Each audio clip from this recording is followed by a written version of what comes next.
السلام علیکم ورحمۃ اللہ وبرکاتہ۔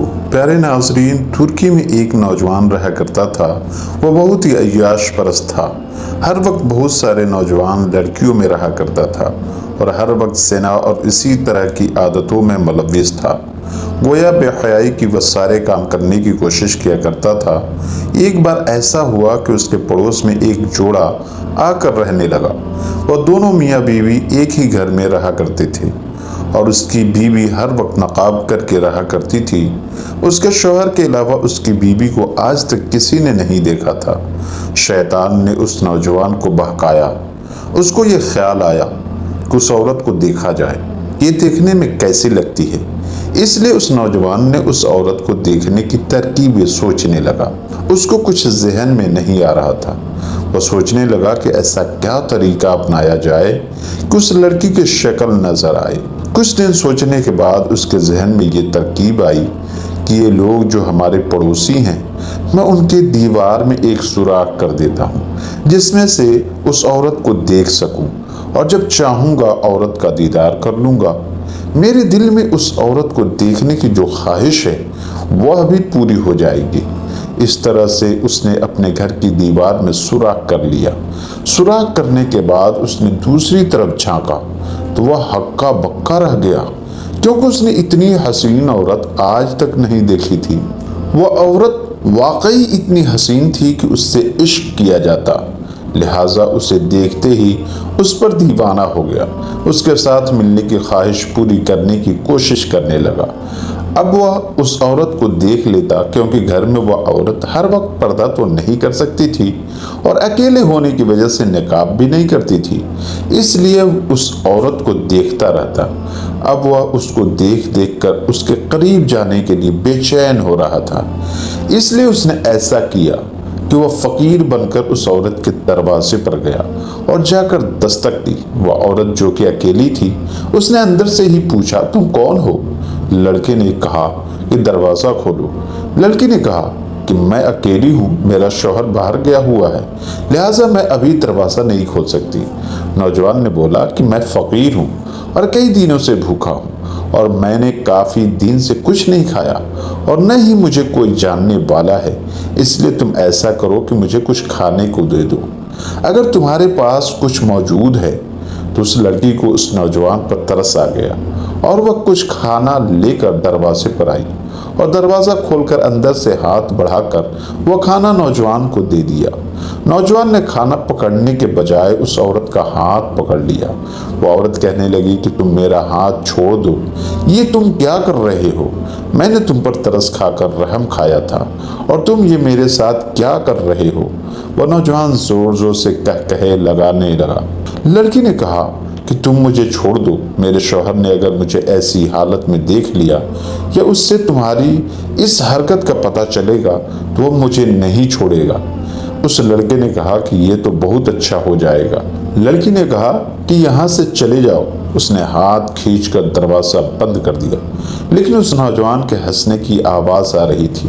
لڑکی نے اندر آ کر نماز پڑھنا شروع کر دیا۔ تبھی اس کی نظر دیوار پر پڑی تو اس کو ایک سوراخ نظر آیا اور اس میں ایک آنکھ نظر آئی تو بہت پریشان ہوئی۔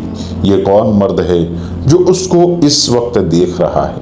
اس کو بہت عجیب سا لگ رہا تھا کہ اس کو آج تک کسی غیر محرم نے نہیں دیکھا تھا۔ تو یہ کون ہے؟ وہ تو فقیر والے واقعے سے پہلے ہی پریشان ہو گئی تھی، اب اس کی آنکھ نے بھی اس کو مزید پریشان کر دیا تھا۔ اس نے سوچا کہ اب وہ اپنے شوہر کو اس بارے میں ضرور بتائے گی، کیونکہ اپنی عزت سے زیادہ کچھ بھی عزیز نہیں۔ اس کا شوہر جب گھر آیا تو اس کو اپنی بیوی روتی ہوئی نظر آئی۔ اس نے کہا کہ تمہیں کیا ہو گیا ہے؟ تم صبح تک تو ٹھیک تھی، اب تم کیوں رو رہی ہو؟ لڑکی نے بتایا کہ آج ایک فقیر آیا تھا، اسے میرا ہاتھ پکڑ لیا تھا۔ فقیر کا تمام قصہ سنا دیا۔ اس کے شوہر کو بہت غصہ آیا۔ لڑکی نے کہا کہ ابھی میں تمہیں ایک اور بات بھی بتاتی ہوں، لیکن تم وعدہ کرو کہ تم مجھ سے غصہ نہیں کرو گے۔ نوجوان نے کہا کہ تم مجھے پہلے ہی بہت غصے میں مبتلا کر چکی ہو، اور بتاؤ کیا بات ہے؟ لڑکی نے کہا کہ مجھے شک ہے کہ اس دیوار سے بھی مجھے کوئی غیر محرم مرد دیکھتا ہے۔ لڑکا بہت پریشان ہو گیا کہ اس کے ساتھ کوئی نہ زیبا حرکت کرنا چاہتا ہے۔ اس کی عزت پر حملہ کرنا چاہتا ہے، یہ کون ہو سکتا ہے؟ لڑکی نے کہا کہ مجھے لگتا ہے کہ یہ ہمارا ساتھ والا ہمسایہ یعنی کہ پڑوسی ہے، کیونکہ وہ پہلے ہی ایسے کاموں میں مشہور ہے، اس لیے وہ میرے ساتھ ہی کوئی ایسی حرکت کرنا چاہتا ہے۔ نوجوان نے کہا کہ اب ہمیں اس سے بچنے کی کوئی ترکیب اپنانی چاہیے، اس لیے اس نے کہا کہ تم ایک خط لکھو، اس نوجوان کو اپنے گھر بلاؤ۔ لڑکی نے کہا کہ ٹھیک ہے۔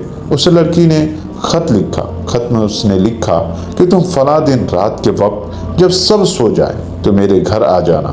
نوجوان کو جب خط ملا تو وہ بہت خوش ہوا۔ اس نے سوچا یہ شاید اپنے شوہر سے خوش نہیں ہوگی، اس لیے اس نے مجھے بلایا ہے۔ اس لیے وہ مقرر دن میں مقرر وقت پر اس عورت کے پاس پہنچ گیا۔ اس عورت کے شوہر نے پہلے ہی دروازے کے پاس ایک گڈھا کھود کر رکھا تھا۔ جب وہ نوجوان آیا، اس نے دستک دی۔ اس لڑکی نے دروازہ کھولا تو اس کے شوہر نے نوجوان کو اندر داخل ہوتے ہی اسے دھکا دے دیا اور اس کو گڈھے میں ڈال دیا۔ نوجوان اب اس گڈھے سے باہر نہیں نکل سکتا تھا، لہذا خاوند نے اس نوجوان کے اوپر مٹی ڈالنا شروع کر دیا۔ تو اس عورت نے کہا کہ تم یہ کیا کر رہے ہو؟ تم ایک زندہ انسان کو قتل کر رہے ہو۔ شوہر نے کہا کہ اب میں اور کیا کر سکتا ہوں، یہ تو میری عزت پر ہاتھ ڈالنا چاہتا تھا۔ اگر میں اس کو آج نہیں ماروں گا تو یہ کل تمہارے اوپر حملہ ضرور کرے گا، اس لیے اس سے بہتر ہے کہ میں اس کو آج ہی قتل کر دوں۔ عورت نے کہا کہ ٹھیک ہے۔ شوہر نے اس کا قتل کر دیا اور وہ نوجوان وہیں پر مر گیا۔ کہ وہ نوجوان جبکہ شہر میں امیر زادہ تھا، یعنی امیر باپ کا بیٹا تھا، جو کہ شہر میں قاضی تھا۔ وہ قاضی شہر میں کافی دن کے بعد گھر میں اپنے بیٹے کے پاس آیا۔ اس نے کہا کہ میرے بیٹے کو بلاؤ۔ لوگوں نے کہا کہ تمہارا بیٹا تو کافی دن سے غائب ہے، وہ تو پتہ نہیں کہاں چلا گیا ہے، گھر میں نہیں آیا، محلے والوں کو بھی اس کا کوئی پتہ نہیں ہے۔ اس لیے اس نے پورے شہر میں اعلان کیا اور اپنے بچے کو ڈھونڈنے لگا، لیکن اس کا پتہ کہیں بھی نہیں ملا۔ اس کا بیٹا کیسے ملتا جبکہ پڑوسی نے اس کا قتل کر کے دفن کر دیا تھا؟ قاضی کے شہر کے کسی نوکر نے قاضی کو یہ مشورہ دیا کہ مجھے لگتا ہے کہ تمہارے بیٹے کا قتل ہوا ہے یا پھر اس کو غائب کیا گیا ہے۔ اس نے کہا کہ اس تمام کام میں تمہارے پڑوسی کا ہی ہاتھ ہوگا۔ تو قاضی نے کہا کہ تمہیں یہ کیوں لگتا ہے؟ نوکر نے کہا کہ میں تمہارے بیٹے کو ایک بار پڑوسی کے گھر میں جاتے ہوئے دیکھا تھا۔ قاضی نے کہا کہ ٹھیک ہے، لیکن مجھے اس کا پتہ کیسے چلے گا؟ اس نے کہا کہ میرے پاس ایک ترکیب ہے۔ قاضی نے پوچھا کہ وہ کیا ہے؟ نوکر نے کہا کہ ایسا کرو کہ یہ نوجوان جو کہ 5 وقت کا نمازی ہے، وہ ساری نماز مسجد میں باجماعت ادا کرتا ہے، لہٰذا تم ایسا کرو کہ مؤذن سے کہو کہ رات کو جب عشاء کا وقت ہو، لوگ نماز پڑھ کر جب چلے جائیں تو کچھ دیر بعد دوبارہ اذان دے دینا۔ اذان سن کر وہ نوجوان دوبارہ مسجد میں پوچھنے کے لیے آئے گا کہ اذان کیوں دی گئی، لہٰذا اس وقت مسجد میں اس نوجوان سے اپنے بیٹے کے بارے میں پوچھنا۔ وہ مسجد میں جھوٹ نہیں بولے گا۔ اس نے کہا کہ یہ ترکیب تو بہت اچھی ہے۔ وہ مؤذن کے پاس گیا اور کہا کہ آج تم ایسا کرو کہ عشاء کے بعد ایک اور اذان دو۔ مؤذن نے کہا کہ میں ایسا نہیں کروں گا، یہ تو غلط ہے۔ قاضی نے کہا کہ میں تمہیں اس کے پیسے دوں گا۔ تو مؤذن پیسوں کے لالچ میں آ گیا۔ اس نے کہا کہ ٹھیک ہے، میں یہ کام کر دوں گا۔ اب عشاء کا وقت ہوا۔ جب سب لوگ نماز پڑھ کر چلے گئے، وہ نوجوان بھی نماز پڑھ کر چلا گیا اور جا کر سونے کی تیاری کرنے لگا تو اس کو مسجد سے اذان کی آواز سنائی دی۔ وہ حیران ہوا اور مسجد میں آ کر مؤذن سے پوچھنے لگا کہ تم نے اذان دوبارہ کیوں دی ہے؟ مؤذن نے کہا کہ اس کو کسی نے کہا تھا۔ تو اس نے کہا کہ کس نے کہا تھا؟ تو اس نے قاضی کی طرف اشارہ کیا۔ اس نوجوان نے پوچھا کہ آپ نے ایسا کیوں کیا؟ قاضی نے کہا کہ نوجوان، مسجد میں کھڑے ہو، اس لیے جو بھی میں پوچھوں گا اس کا صحیح اور سچ جواب دینا۔ نوجوان نے کہا کہ ٹھیک ہے، بتائیں کیا مسئلہ ہے؟ قاضی نے کہا کہ میں تمہیں اپنے بیٹے کے بارے میں کچھ پوچھتا ہوں کہ تم نے اسے غائب کیا ہے یا تم نے اسے قتل کیا ہے؟ نوجوان نے کہا کہ آپ میری ساری باتیں سنیں گے، اس بات پر آپ جو بھی فیصلہ کریں گے مجھے منظور ہوگا۔ قاضی نے کہا کہ ٹھیک ہے۔